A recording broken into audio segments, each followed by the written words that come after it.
Hello there folks, here's a comprehensive comparison of the all-new Recording the Masters Fox tape, and I'm going to compare it to two of its affordable and popular predecessors, the TDK D and the TDK SA.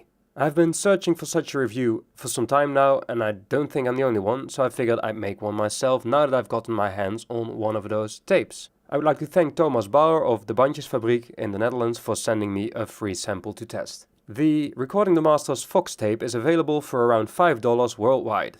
This, taking into account inflation, lands it nicely in the not completely crap, yet still budget tape category. In this category the TDK D and SA were always king. To put the tape through its paces, we're conducting a series of 4 tests. This part is going to be a bit technical, but there will definitely be people out there who'll ask me about all of these details. The first test is recording the tape at a record level every half decent tape should be able to handle, plus 3 dB. Then we're testing background noise levels by recording ridiculously quietly at minus 20 dB. Then we'll go kind of bananas by pushing the tape slightly past its limit at plus 9 dB. And since we found that our first 2 test subjects didn't distort quite as much as anticipated, we'll also go completely insane at plus 12 dB. My Nakamichi CR3 is set to read 0 dBs at plus 5 dB, so plus 7 on the meters is actually plus 12. Recording levels are set with the cassette deck in source mode, so any differences in tape level are caused by the tape formula. This is also the reason not all plus 9 and plus 12 recordings read plus 7 and plus 4 on playback. Tape bias is set manually for every tape by listening to the difference between source and tape using a pair of AKG K601 headphones as a reference. Equalizing is obviously adjusted according to the manufacturer's stats. All of these tapes are brand new. The reason the SA is unwrapped is because it came in a 2-pack and one is already used. We skipped 15 counter numbers from the beginning of each tape because tapes tend to have some dropouts in the first few seconds. After all of the tapes were recorded, I used the TDK SA's plus 3 dB recording to set the levels on the recording computer to minus 10 dB, leaving plenty of headroom for our plus 12 dB test. Recording is done at 24-bit 96 kHz, but obviously downsampled for YouTube. No editing was done after recording other than pushing the minus 20 dB recording up 15 dBs to bring it up to the same level as, again, the SA's plus 3 dB recording, so you won't have to mess about with your volume knobs.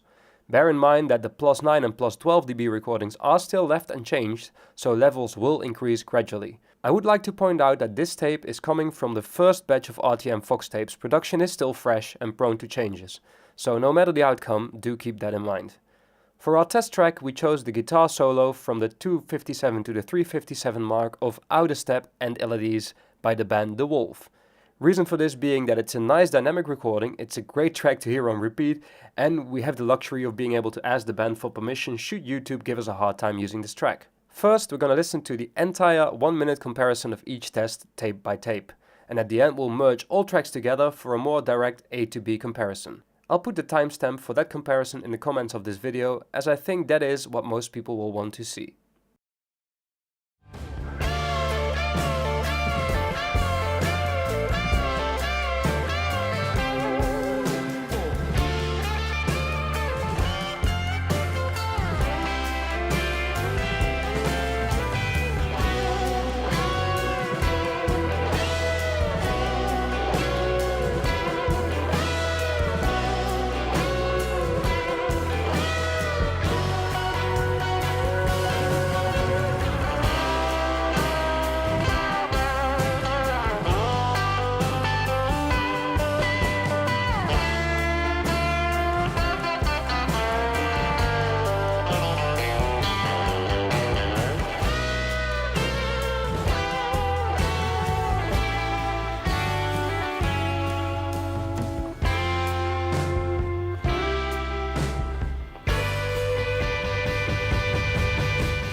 Now here comes the direct comparison. I'm playing 15 seconds of each test of each tape. I changed the order for easier comparing with the Fox in the middle.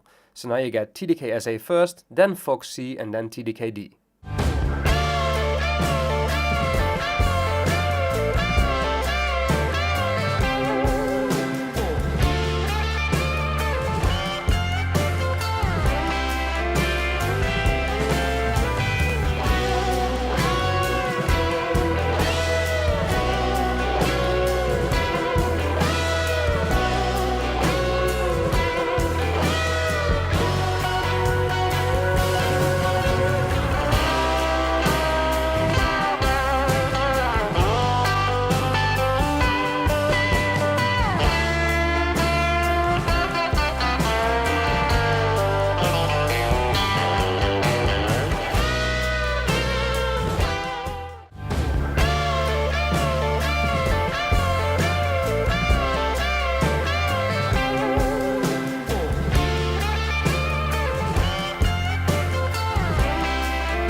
Then I guess it's time for my conclusion.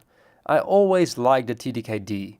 There's definitely better tapes, even better Type 1 or if you want ferric tapes, but at its price it's a brilliant budget option. In my opinion, the RTM FOX does not change that, but it's great to have a new tape being made again. When it comes to background noise, the TDK SA is definitely the clear winner. It's so much more quiet than the other two. The TDK D and RTM FOX were pretty much identical when it came to noise. When it comes to distortion levels, the SA is the tape that can be saturated the most. What did surprise me is that the old TDK D does a better job at handling high sound levels than the new FOX. It has to be said though, when you really push the tapes, it's actually the FOX that sounds most musical and dynamic, despite distorting most of the three. When you record at normal levels, I think it's the TDK D that sounds most open, most transparent and most musical. Compared to the D, the FOX sounds a bit thin and nasal. Also, people who like ferric or Type 1 tapes generally say that they have a certain looseness in the low end. They have a better bass response, a more natural bass response. And weirdly, the FOX doesn't have that, and neither does the TDK SA.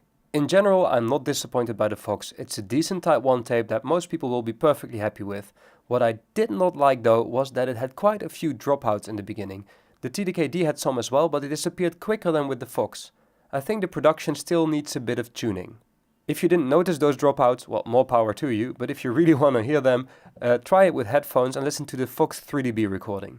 I would definitely recommend everyone who's into tape to buy a FOX tape and give it a shot. It's really easy to buy as it doesn't deviate much from the TDK D when it comes to that, so every cassette deck should handle that well. and I would recommend you to not record louder than plus 4 dBs with this tape. Also, if your cassette deck has an equalizer setting, don't forget to switch it to 120 microseconds for the Fox tape. I hope this comparison was useful to many. Thank you for listening and keep them rolling.